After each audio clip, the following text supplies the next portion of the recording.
বন্ধুরা, welcome trolley রান্নাঘরে। আজকের আমরা গেছিলাম শ্রী মায়াপুর ধামে।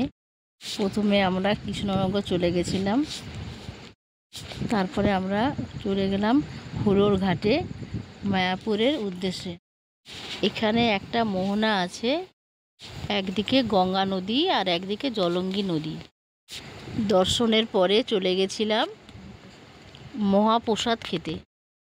এখানে প্রথমে দিয়েছিল লুচি, তারপরে দিয়েছে ছোলা আলুর তরকারি, পরে দিয়েছে ভাত, শুক্তো, ডাল, পাঁচমিশালি সবজি তারপরে দিয়েছে পনিরের তরকারি, তারপরে দিয়েছে দই আর মিষ্টি।